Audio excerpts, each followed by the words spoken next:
Buenas noches, le damos la cordial bienvenida a la doctora María del Carmen Lara Tamburrino, directora de CT Scanner Sanal. Adelante, doctora. Gracias, buenas noches. Bienvenidos nuevamente a esta sesión mensual, segunda del año, y me da mucho gusto que nos puedan acompañar. Y bueno, tengo el gusto de hacer una breve reseña histórica que la especialidad de radiología en el grupo CT Scanner existe desde 1964 y permanece hasta el momento actual. Y hay también diplomados con, obviamente, reconocimiento universitario de nuestra casa matriz de la UNAM desde el 2016 en el área de mama. Y este año tuvimos a tres doctoras, dos de ellas bolivianas y una mexicana, y son las que van a presentar esta sesión. Bienvenidas. La primera va a ser la doctora Valeria Alejandra Cava Guerrero, quien nos va a ilustrar el primer caso. Bienvenida. Buenas noches, doctora Lara. Buenas noches a todos. Vamos a empezar con el primer caso de esta sesión. Buenas noches, mi nombre es Valeria Alejandra Cava Guerrero. Y bueno, el caso del cual vamos a hablar el día de hoy es una paciente de sexo femenino de 45 años de edad, antecedentes heredofamiliares negativos. En cuanto a los antecedentes personales patológicos, la paciente tuvo un evento vascular cerebral en 2018 y tuvo antecedentes de biopsias mamarias bilaterales. Estas fueron en octubre.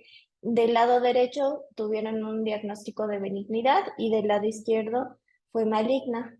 Salió el resultado histopatológico de un carcinoma ductal infiltrante. En cuanto a los antecedentes personales no patológicos, son negados y los ginecobstétricos, gestas 4, cesáreas 3. El motivo de envío es secreción, endurecimiento, aumento de volumen y mastalgia bilateral en relación al antecedente de biopsias recientes, así como un nódulo en mama izquierda. Se realiza una mastografía en octubre del año pasado, donde podemos ver en las proyecciones medio oblicuolaterales y craneocaudales, tejido fibroglandular de predominio izquierdo con moderada grasa, y vemos una asimetría a nivel de en la interlínea de los cuadrantes superiores asociada a áreas de distorsión de la arquitectura bilaterales de predominio derecho y engrosamiento y discreta retracción de la piel y tejidos adyacentes. Mediante ultrasonido podemos ver que en el radio de las 10 a 11 en el cuadrante superinterno izquierdo vemos un nódulo de márgenes de bordes angulados, hipoecoico. No son circunscritos los márgenes, con discreto reforzamiento acústico posterior. Es avascular a la aplicación del sistema Doppler y mediante la elastografía es rígido. El protocolo ganglionar izquierdo estuvo sin alteraciones, como algunos hallazgos fuera del nódulo. También podemos ver que la paciente presentaba quistes bilaterales de pequeño y mediano tamaño. La paciente tiene un estudio de PET resonancia realizado en noviembre del año pasado, donde podemos ver la presencia de engrosamiento y retracción de la piel de mama derecha en relación a los cambios post biopsia a nivel del cuadrante superexterno derecho, en la secuencia de T1, en la secuencia T2, en la secuencia contrastada tiene discreto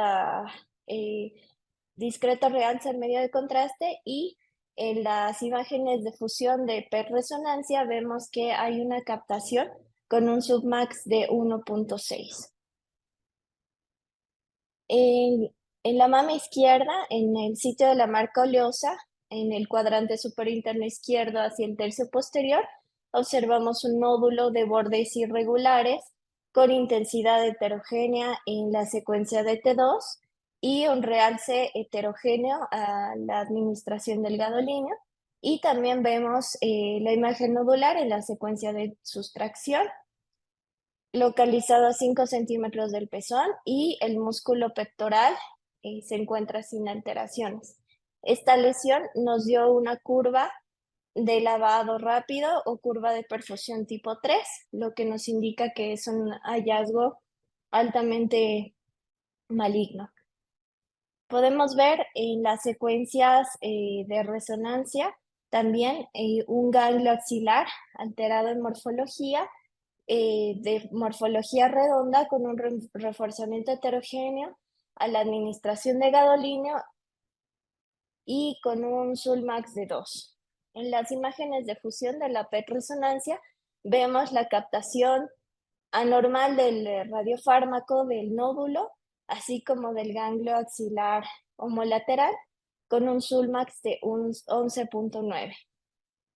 La paciente se realiza también proyecciones de mastografía por emisión de positrones, donde podemos ver una captación a nivel del trayecto de la zona de la cicatriz quirúrgica derecha que se extiende hacia la piel, con un LTB de 10.1 y un POPMAX de 2.9, y una captación importante del radiofármaco en el cuadrante superexterno izquierdo del nódulo y también del ganglio axilar, con un LTB de 45 y un PUBMAX de 14.8.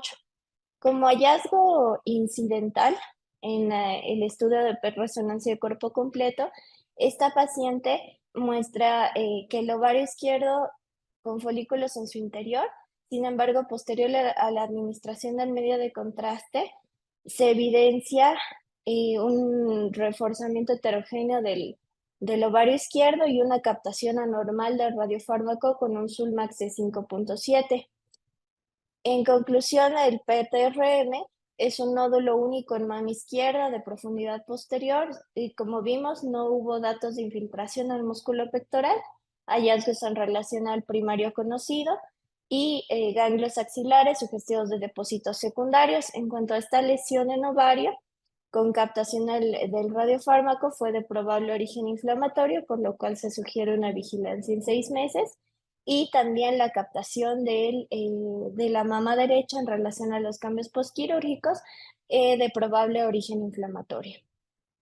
En cuanto al diagnóstico histopatológico de nuestra paciente, es un carcinoma mamario ductal infiltrante triple negativo, negativo a receptores de estrógeno, a receptores de progesterona, HER2 negativo y un KI67 elevado en más del 80%. Es por eso que nuestra revisión bibliográfica va a ser sobre este tema. El cáncer triple negativo es una neoplasia pobremente diferenciada con alta proliferación celular y una tasa mitótica elevada. Se caracteriza, como mencionábamos, por tener una ausencia de expresión mediante inmunohistoquímica de receptores de estrógeno, de progesterona y HER2. Se caracteriza por tener un crecimiento rápido, generalmente es de alto grado. Las pacientes pueden presentar una recaída temprana. Se presenta generalmente en etapas avanzadas, ya cuando hay una metástasis a nivel visceral, en mujeres jóvenes menores de 40 años, y en cuanto a factores de riesgo, los importantes son los antecedentes familiares de pacientes que tengan sea mamario o sea de ovario. Tenemos una clasificación por inmunohistoquímica del cáncer triple negativo. El más frecuente es el tipo basal-like 1 y también seguido del mesenquimal, en menor proporción el basal-like tipo 2 y en un 16% el luminal receptor de andrógenos, y en un 2% en menor frecuencia el no clasificado. El cáncer triple negativo basal-like generalmente se presenta como un cáncer de intervalo. Sabemos que se define como el tiempo entre una mastografía de detección de rutina que tiene un hallazgo de benignidad o normal y la siguiente mastografía. como mencionamos, está dado más en mujeres jóvenes y se caracteriza por presentar una mutación a nivel del BRCA1. Generalmente en un 80-85% de pacientes que presentan esta mutación son cánceres triple negativos. Podemos verlo por mastografía, como una masa oval, puede tener márgenes indistintos y la característica de este tipo de cáncer es que va a simular lesiones benignas, como podemos ver en esta mastografía izquierda en proyección medio oblicuo lateral y cráneo-caudal. En cuanto al ultrasonido, lo podemos ver con la apariencia de un quiste complicado, como una masa unifocal de bordes bien circunscritos, puede ser hipoecogénica o de aspecto heterogéneo, puede tener discreta sombra acústica posterior y en un 15-20% de ultrasonidos pueden simular de igual manera una lesión benigna. En cuanto a las características ultrasonográficas del tipo basal triple negativo en comparación con el no basal, se dice que este puede tener márgenes microlobulados y presentar abundante vascularidad a la aplicación del Doppler, ausencia de sombra acústica posterior y presentar también metástasis a nivel axilar.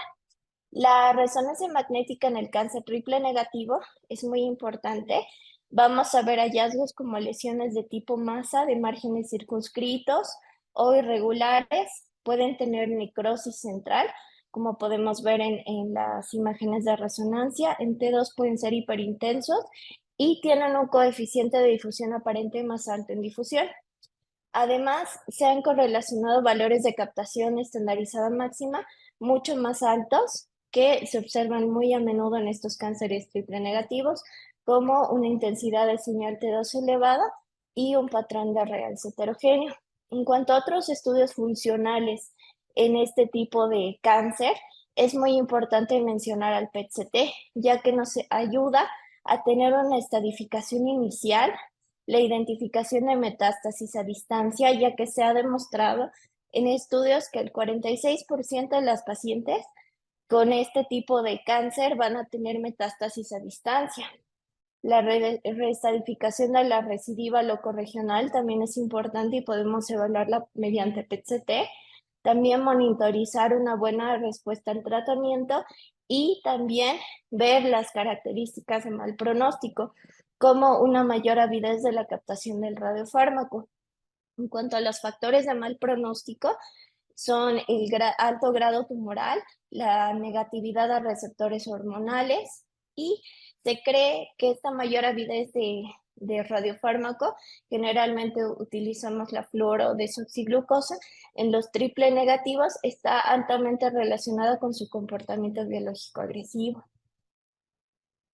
Y también es muy importante recalcar que la resonancia debe ser antes de la quimioterapia y después de la quimioterapia. Esto con el fin de poder evaluar la respuesta tumoral, diagnosticar enfermedad residual, como podemos ver en el caso de esta paciente. Ella tuvo una resonancia magnética antes de la quimioterapia, donde se ve un nódulo de aspecto heterogéneo con alta intensidad en T2, y después de la quimioterapia, la paciente acude a realizarse una resonancia magnética y podemos ver una respuesta parcial concéntrica, ya que vemos una disminución del tamaño del nódulo de al menos un 30%. Es por eso que es muy importante realizar este tipo de estudios en estas pacientes. Y bueno, con eso concluimos el primer caso. Muchas gracias. Muchas gracias, doctora Valeria. Doctora Lara, ¿desea que continuemos con el caso 2 y al final de los dos primeros casos preguntas? Yo preferiría que fuera por caso las preguntas, Nadia. Ok, bueno, damos unos minutos a nuestros asistentes. Si nos hacen llegar, por favor, sus preguntas a través de el icono destinado para ello. Bueno, yo quisiera, mientras se animan a preguntar, pues enfatizar esta patología en mujer joven, que muchas veces pensamos que son fibroadenomas, que es la patología benigna más frecuente en esta edad, y que se parecen morfológicamente, pero tener todos estos datos que ya nos mostraba la doctora, de angulaciones, de sus márgenes, de vascularidad al Doppler, la dureza en la elastografía y pensar en esta posibilidad. Desafortunadamente, cada vez vemos mujeres jóvenes con este tipo de variante histológica que sabemos que son muy agresivas y con muchas recaídas. También tienen muchas veces antecedentes de intentos de embarazos in vitro que sabemos que dan hormonales y que puede asociarse con la presencia de esta variedad histológica. Así que la historia clínica es muy importante en cada paciente y sobre todo que pensemos en ella.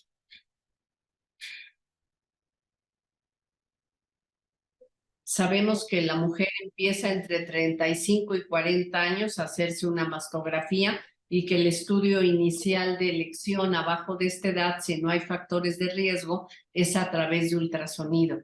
Pero bueno, pensar que la resonancia también es un método muy actual que tiene que ser con la inyección de contraste, si no, no es útil para valorar el tejido mamario y que nos ayuda a apoyar este diagnóstico.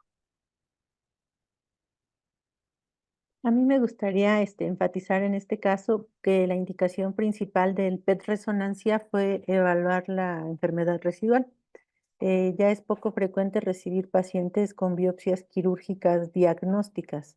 En este caso, la paciente fue sometida a biopsias excisionales bilaterales, una de ellas benigna y la izquierda fue maligna. Entonces, aquí resaltar la importancia de los estudios de extensión, sobre todo cuando tenemos el diagnóstico de esta variedad histológica de ductal infiltrante y triple negativo. Bueno, en estas pacientes, pues muchas de ellas van a tener metástasis a distancia, como lo mencionó Valeria. Entonces, pues es un estudio que realmente aportó al clínico tanto la etapificación local como a distancia. A recalcar, Nadia, cuando ya estamos frente a una enfermedad localmente avanzada o con sospecha de ganglios, ya mencionaba la doctora Valeria, la utilización de medicina nuclear obviamente tiene radiación, pero aprovechar que la dosis de radiación con la glucosa marcada, la FDG, nos permite tapificar a distancia y localmente con la mastografía por emisión de positrones con la misma dosis de radiación. Entonces, sí individualizar también el manejo diagnóstico y no solo el tratamiento, pero sí es de gran utilidad etapificar para evitar recidivas tumorales hasta donde sea posible, sobre todo en esta variante que es tan frecuente. Ahora sí ya tenemos algunas preguntas. Buenas noches. ¿De qué manera puedo diferenciar un fibroadenoma de un carcinoma de mama solo con ecografía?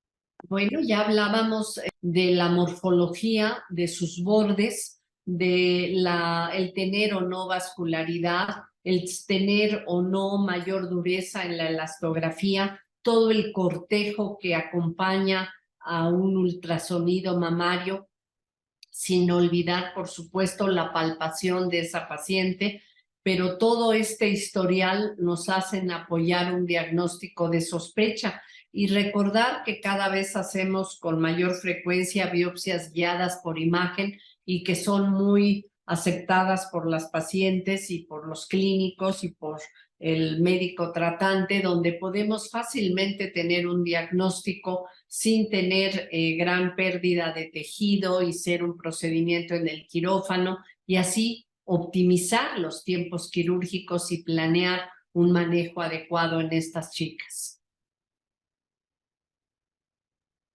Muchas gracias, doctora. Siguiente pregunta. Mostraron una imagen de mastografía con uso de radiofármaco. ¿Qué criterio puedo emplear para solicitarla adicional a la resonancia con fusión? No sé si quieras contestar, Nadia. Bueno, aquí en esta paciente fue un estudio de PET resonancia, es decir, un PET fusionado con una imagen de resonancia magnética, no con tomografía, que es una nueva modalidad que estamos usando. Y bueno, me imagino que son las imágenes del PEM, de la mastografía por emisión de positrones. En algunos casos, no en todos, las tomamos al final de los estudios, de estos estudios, porque la paciente ya está inyectada, entonces es con la misma dosis de radiofármaco que, que usamos este tipo de proyecciones y bueno, eso lo valoramos de acuerdo a cada paciente, pero Y lo bueno, hacemos como un complemento. como un complemento de veras valioso y recordar que a veces se asocian otros tumores, por ejemplo, vemos tumores endocrinos, tiroides, colon, pacientes con SEA de endometrio que vienen a un control de su cáncer primario y encontramos cáncer de mama si unimos estas dos modalidades en el mismo momento y como ya se ha mencionado con la misma dosis de radiación. Entonces, el contar con esta tecnología individualizada es de gran utilidad para estos diagnósticos. Y pensar, bueno, hablaba Valeria de las bondades de la unión de la el PET con la resonancia magnética. Sabemos que nos va a ser de gran utilidad para ver metástasis, sospecha de metástasis cerebrales, para ver mejor el hígado, va a ser la gran utilidad en la unión con la resonancia y también para poder tapificar a distancia, sobre todo en estos órganos, por la gran cualidad que tiene la resonancia de ver las partes blandas. Gracias, doctora. Siguiente pregunta. Tiene una paciente de 48 años de edad con cáncer de mama en el 2022, cirugía conservadora y quimioterapia, tratada con cirugía conservadora y ¿La quimioterapia. Nadia? Sí, actualmente con tamoxifeno. Detectó un quiste simple de ovario de 4 centímetros y acude por sangrado transvaginal de 2 días. La conducta sería vigilancia.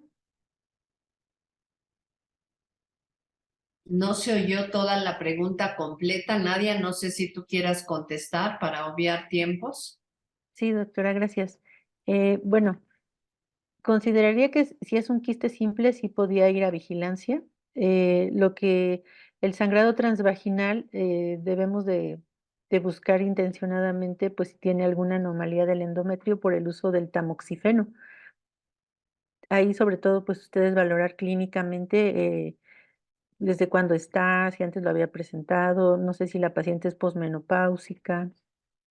Entonces, consideraría que sería adecuada una vigilancia o un ultrasonido transvaginal o en su defecto una resonancia para tener datos más certeros de los hallazgos pélvicos. Ok, la siguiente pregunta es, ¿se puede sustituir la mastografía en pacientes muy sensibles a la compresión con la resonancia?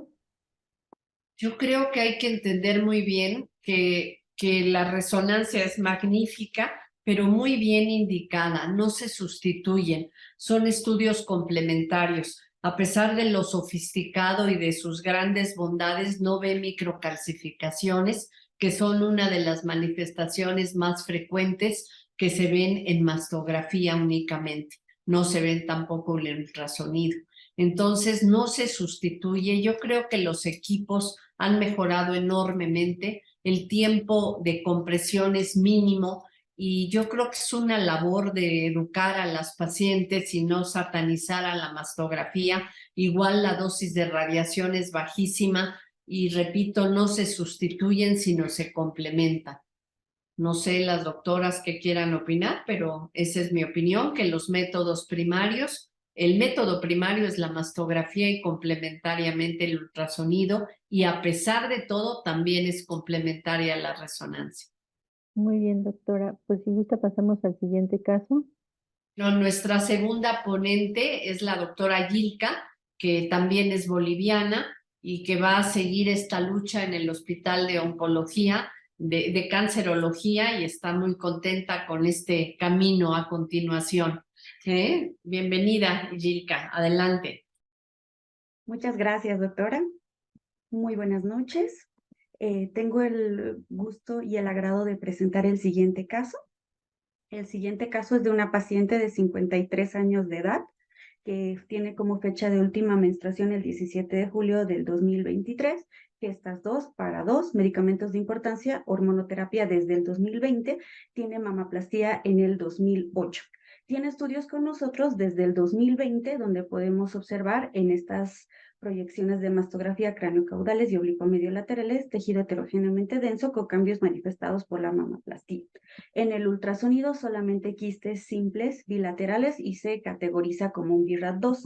Posterior a eso tiene otro estudio con nosotros en el 2021 que tiene las mismas características con los quistes que son similares y se categoriza de la misma forma como un BRAF2.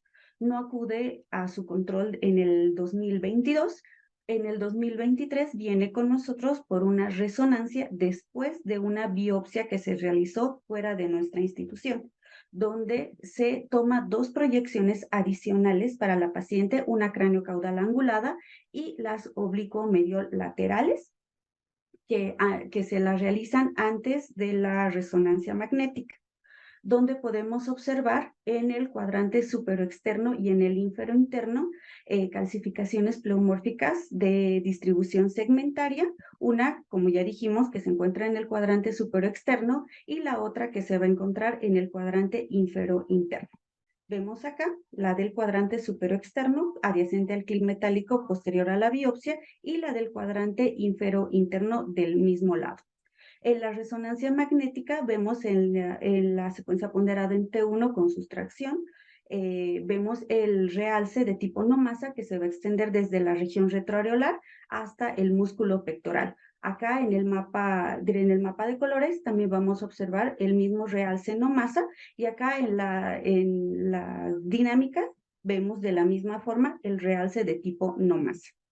No tiene relevancia en lo que es la difusión ni en el mapa ADC y se concluye como una enfermedad de tipo multicéntrica de primario ya conocido, extendiéndose desde el músculo pectoral hasta la región areolar y otra en el cuadrante inferointerno. Y se categoriza como un BRAF6 porque nosotros ya teníamos el diagnóstico de patología. ¿Qué decía en la patología? Pues se trata de un carcinoma ductal in situ, con diferenciación apocrina del 70%, un patrón arquitectural comedo cribiforme sólido, un grado nuclear de tipo 3, alto grado, y las microcalcificaciones que van a estar presentes en el componente del carcinoma ductal in situ y en el componente no neoplásico. Dentro de los hallazgos adicionales vamos a ver un infiltrado inflamatorio linfocítico. En la inmunistoquímica, que es prácticamente por lo que nos interesa este caso, vemos que es receptor de estrógenos y progesterona negativo, es un HER2 indeterminado y el Ki67 se va a encontrar en el 10% de las células, lo que lo categoriza como un cáncer de mama triple negativo. Como ya habíamos visto anteriormente, en el anterior caso, el cáncer de mama triple negativo se encuentra en el 15 al 20% de los cánceres, tiene un alto grado histológico, va a estar asociado generalmente a los BRCA tipo 1, sobre todo en pacientes jóvenes, pero recordemos que los BRCA en pacientes jóvenes se encuentran en mínima proporción. Es mucho más agresivo que los otros subtipos, sí, porque no tenemos una terapia diana o una terapia específica como ser en los otros tipos de cánceres, en el luminal A, en el luminal B o en el HER2 positivo. Tiene una alta tasa de enfermedad a distancia, o sea, hace metástasis y en un tiempo mucho más corto. Nosotros estamos acostumbrados a ver un cáncer de mama triple negativo así como una masa palpable, que incluso una masa que incluso podemos verla a simple vista. Y acá un típico ejemplo de un cáncer de mama triple negativo, como ya lo habíamos visto anteriormente, como un nódulo oval de bordes microlobulados en el cuadrante superinterno, en estas dos proyecciones, que en el ultrasonido pues vamos a verlo de tipo heterogéneo, y que en la resonancia magnética que va a tener un reforzamiento periférico. Sin embargo, pues nuestra paciente, a pesar de ser un cáncer de mama triple negativo, presenta calcificaciones y la distribución va a ser segmentaria. ¿Cuál es la importancia de este tipo de pacientes con cáncer de mama triple negativo con calcificaciones? Este tipo de pacientes, si bien se ha visto que existen en menor proporción, muestran un peor pronóstico. y solamente del 10 al 30% de los pacientes triple negativos van a presentar calcificaciones y estos generalmente se encuentran en pacientes mayores de 50 años. O sea, es difícil que nosotros podamos ver pacientes triple negativos con calcificaciones en pacientes jóvenes. Las opciones terapéuticas, como ya dijimos, en el triple negativo son muy limitadas y por lo tanto se ha visto una asociación de las calcificaciones en este tipo de pacientes con la mutación del gen PIK3CA, que lo que lleva a una incapacidad de la presentación de los antígenos, a una menor infiltración inmune y a un mayor metabolismo de lo que son los lípidos. Entonces, se ha visto que en terapias experimentales recientes, que pues todavía están saliendo, se ha visto un beneficio para los inhibidores del PI3K en este tipo de pacientes que son como reguladores de lípidos. Bueno, muchísimas gracias. Ese sería el caso. Muy bien, yo quisiera opinar. Yo creo que es el segundo caso que me toca ver de una paciente con triple negativo y manifestación única, las microcalcificaciones. Realmente este es el gran interés de mostrarles a ustedes las formas de presentación de esta tumoración maligna, agresiva, como hemos reiteradamente informado. Y realmente también volvemos al punto con la bondad de tener un estudio histológico con procedimientos de mínima invasión y hechos en forma adecuada. Podemos tener al alcance estos diagnósticos en mujeres jóvenes y tener un tratamiento adecuado, ya que sabemos que de entrada va a ser un tumor mucho más agresivo. Es un caso muy bonito. Gracias, Yilka. Muchas gracias, Yilka. Fíjense que a través de los años y cuando uno selecciona o nos preguntan ustedes qué tipo de estudios sugerimos en tal diagnóstico, a mí en lo particular me da un poquito de inquietud en un grupo de calcios pedir una resonancia. Es un valioso estudio, lo reitero, pero hay veces que hay tumores de bajo grado de carcinomas in situ, donde tanto en la medicina nuclear como en la resonancia, en los estudios funcionales, no vamos a tener captación. Yo creo que si este criterio de microcalcificaciones de una sola mama con polimorfismo descritas desde 1953 por el doctor Lebor en Sudamérica, pues yo creo que hay que ir por ellas y tener un diagnóstico. Si son una gran extensión de calcio, si queremos etapificar, bueno, veo la gran utilidad de la resonancia, pero un grupito único, unilateral, polimorfo, vayamos por ellas y más en estas chicas jóvenes que posteriormente pueden evolucionar a un invasor. Sería como una opinión muy personal. Gracias. Muchas gracias. Pues no hay preguntas en este caso, doctora. Nada más quisiera recalcar antes de que empezara Joana, gracias a la mastografía digital podemos ver mejor los calcios. Obviamente que a mí me tocó ver la mastografía análoga y lo veíamos en luz intensa y amplificábamos, por supuesto, como lo seguimos haciendo ahora, pero la mastografía digital nos enfatiza estas calcificaciones. Realmente ha sido un gran avance y también la ubicación de ellas con la tomosíntesis, que es una aplicación avanzada de la digital. Entonces, también la evolución de los métodos ha hecho que cada vez diagnostiquemos lesiones más pequeñas, curables, con tratamientos menos agresivos. Gracias, Nadia. Bueno, la siguiente ponente, también me da mucho gusto presentarla, es la doctora Joana Macías Pérez, quien es mexicana y también estuvo en este año no fácil en la rotación del diplomado de mama en nuestro centro. Y bienvenida, Joana. Gracias. Muchas gracias, doctora. Buenas noches a todos.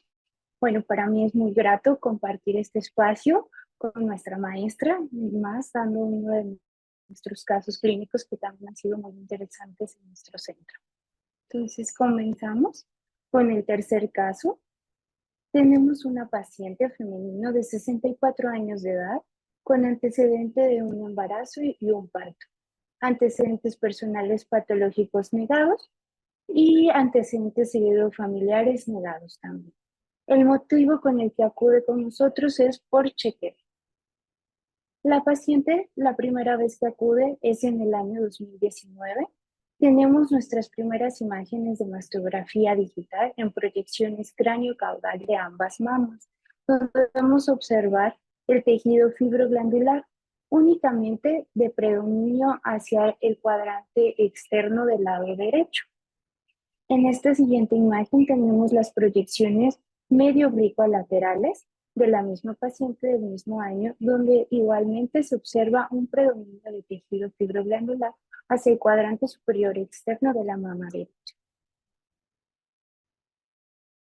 En el ultrasonido se observa únicamente esta imagen hacia el cuadrante superior externo, radio 11-12, línea B, pues una imagen oval paralela al margen cutáneo, circunscrita, anecoica con discreto reforzamiento sónico. Se pueden lograr ver ecos internos, por lo que este estudio se categorizó en el BIRATS 2 con nódulos benignos sugestivos de quistes complicados. Posteriormente, nuestra paciente acude en el año 2020, en el mes de junio, donde nuevamente se le realiza su control, haciendo igual sus proyecciones cráneo-caudales de ambas mamas y las proyecciones medio-oblicuas laterales. En este caso, nuevamente se logra evidenciar mayor predominio de tejido hacia los cuadrantes externos. En estas imágenes oblicuo-medio laterales podemos ya identificar que se encuentran hacia el cuadrante superior externo de la mama derecha. Dado este hallazgo, nosotros decidimos tomar una proyección adicional. En este caso fue una proyección lateral derecha sin tomosíntesis, donde nuevamente observamos que predomina este tejido fibroglandular hacia los cuadrantes superiores. La modificación de esta morfología realmente es muy parcial, por lo que el diagnóstico que se realiza en esta categoría es un BIRATS con una pura posible asimetría. Aquí en esta imagen podemos ver una amplificación de la zona, donde de la misma manera vemos el predominio del tejido. Posteriormente, en el ultrasonido encontramos unos hallazgos muy similares en el radio 11-12 del cuadrante superior externo derecho, donde nuevamente vemos una imagen oval, paralela, circunscrita, anecoica con discreto reforzamiento. Y encontramos una segunda imagen de mismas características adyacente a esta primera. Esta se categoriza como un BIRATS 3 con un diagnóstico de asimetría hacia el cuadrante superior externo derecho y quiste simples. Nuevamente, nuestra paciente acude en este caso por el BIRATS 3 a un seguimiento a los 6 meses. Entonces, la paciente muy puntual y responsable acude en noviembre del mismo año. Nuevamente se le realiza sus proyecciones cráneo-caudales, donde encontramos los mismos hallazgos.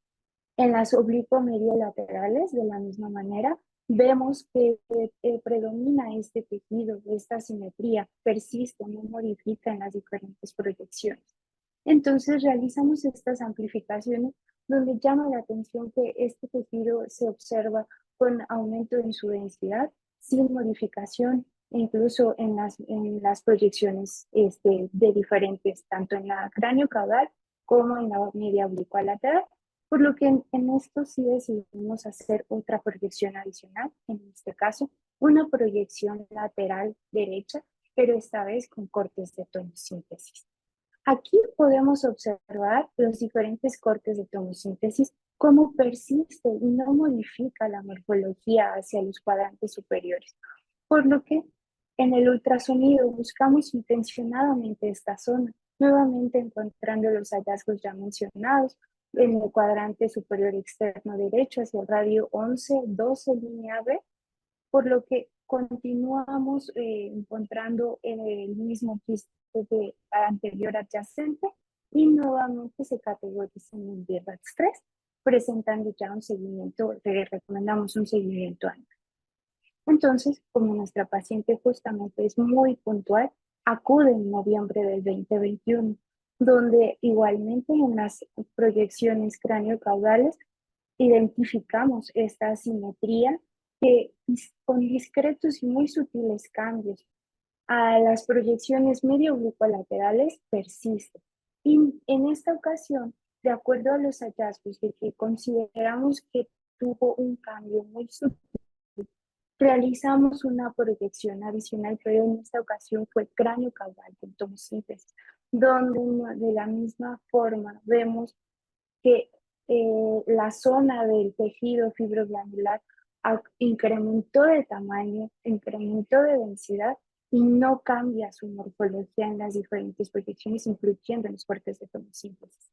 Aquí podemos ver esta imagen estática de la tomosíntesis señalada por la flecha, donde ya nos habla o nos salta a la vista una imagen de distorsión de la arquitectura, por lo que en esta ocasión buscamos intencionadamente estos hallazgos en el ultrasonido, encontrando esta imagen hacia el radio 12, donde llama la atención que esta imagen corresponde con una imagen hipoecoica, irregular y discretamente vascularizada. En esta ocasión se categoriza como BIRAX 4B, donde concluimos asimetría con distorsión de la arquitectura en el cuadrante superior externo derecho, donde ya recomendamos un abordaje de biopsia. Tenemos que hacer una correlación histopatológica de acuerdo a los hallazgos que nosotros hemos encontrado. Entonces, aquí les voy a mostrar una comparativa de la evolución desde que llegó nuestra paciente en el 2019, donde quedó únicamente como una imagen de predominio de tejido fibroglandular hacia los cuadrantes superiores externos. Posteriormente, en junio del 2020, donde hubo un cambio muy, muy sutil. En noviembre del 2020, igual el cambio era muy discreto, y hacia el 2021, donde ya vimos una categoría de BIRAX 4B, se ve estos cambios más evidentes. Si hacemos una comparación entre el 2019, que es la primera imagen, y el 2021, pues notamos cambios que son sutiles, pero que sí nos habla de un incremento del tamaño, un incremento de la densidad, por lo que esta asimetría era necesaria biopsia. Entonces, la paciente en el mismo mes de noviembre del 2021 acude con nosotros para realizarse la biopsia. El método que nosotros aquí utilizamos, de acuerdo a los hallazgos de que es una simetría con distorsión de la arquitectura, pues utilizamos nuestra mesa Prono con tomosíntesis, en la cual a la paciente la colocamos también en un de cúbito Prono, localiza el sistema de corte y aspirado, que al final fueron radiografías como se muestra en la imagen. El resultado de patología nos arrojó como diagnóstico carcinoma ductal infiltrante, por lo que se decide el oncoquirúrgico realizar un marcaje para posterior tratamiento conservador. Entonces, nuevamente acudió en el mismo mes nuestra paciente, en esta ocasión, a el marcaje. Si podemos observar en la primera imagen, ya les muestro, donde tenemos el marcador. Posterior a la biopsia, nosotros colocamos un marcador que es un clip de titanio para justamente, en caso de que nosotros nos lleváramos toda la lesión, nosotros tener bien localizado el sitio donde se encontraba. Entonces acude justamente a un marcaje donde nosotros ubicamos en este caso ya el clip de la postbiopsia y procedemos a colocar un arpón. Este arpón fue colocado a través de una vía cráneo-caudal, y nosotros le comentamos al oncoquirúrgico que en la entrada a la piel que nosotros marcamos con este marcador de metal, que es un balín, hacia donde se encontraba nuestro clip, aproximadamente era de 1.5 centímetros, introduciendo todo el arpón en 2 centímetros, y le damos también la localización de la distancia al clip del pezón. Entonces, este fue una distancia de 6.5. Esto con el fin de que el oncoquirúrgico, al poder hacer el tratamiento de la paciente, pues sepa en dónde se encontraba esta lesión. Posteriormente, se hace esta resección de tratamiento conservador y el diagnóstico fue un carcinoma ductal infiltrante grado 2 medianamente agresivo. Continuamos con nuestra paciente. Posterior a este tratamiento, ella acude en julio del 22 a su seguimiento y posteriormente en noviembre del año pasado. Aquí podemos observar imágenes de mastografía digital en media oblicuo laterales, donde en la mastografía del año 2022 se observaban ya una mastografía o una mama tratada conservadoramente y observamos lo que son ya las grapas posquirúrgicas. Aquí llama la atención, o lo que me gusta de estas imágenes es la comparativa que hay desde el 2022 al 2023, donde podemos ver cambios de del tiempo de evolución, porque esta paciente fue tratada también con radioterapia. Entonces, la radioterapia nos da cambios en la mama, donde podemos observar el incremento del grosor cutáneo, el incremento de la densidad mamaria y posteriormente pues nosotros tenemos que evaluar estos cambios. Aquí nuevamente tenemos estas imágenes donde también se logra evidenciar el incremento de la densidad en julio del 2022, donde todavía estaba en tratamiento con la radioterapia, y un discreto engrosamiento de la piel, a diferencia de noviembre del año pasado, donde ya está aumento de la densidad ya no se ve tan incrementada, la piel se encuentra nuevamente en su grosor habitual y bueno, ya podemos ver cómo la paciente ha ido evolucionando con su tratamiento. Aquí les muestro estas amplificaciones donde ya tenemos las grapas metálicas y ya no se observa, pues en este caso, la asimetría que puede observar. Bueno, pues para enfatizar el tema de esta paciente, vamos a ver un poco de asimetrías. Las asimetrías, como su nombre lo dice, pues va a ser una área de tejido de densidad fibroglandular más extensa que comparada con la de la otra mama va a corresponder, va a tener mayor, va a ser asimétrica esta mama. Entonces, estas asimetrías tenemos 4 tipos, lo que es la asimetría propiamente dicha, la asimetría focal, la asimetría global y la asimetría en desarrollo. Para nosotros hablar de asimetría siempre va a ser muy importante que tengamos proyecciones adicionales para poder decir realmente si es o no una asimetría. Las proyecciones de las que nosotros podemos echar mano es la lateral estricta, conos de compresión, de una compresión o de una presión focalizada o bien localizada, una proyección rolada. El estudio ecográfico es nuestra responsabilidad como radiólogos ir intencionadamente a buscar los hallazgos de mastografía por ultrasonido y bueno, la bondad de la tomosíntesis, que como ya nos comentaba, pues es una mastografía avanzada. La asimetría propiamente dicha. Esto se refiere a un área de tejido mamario que podemos ver únicamente en una sola proyección.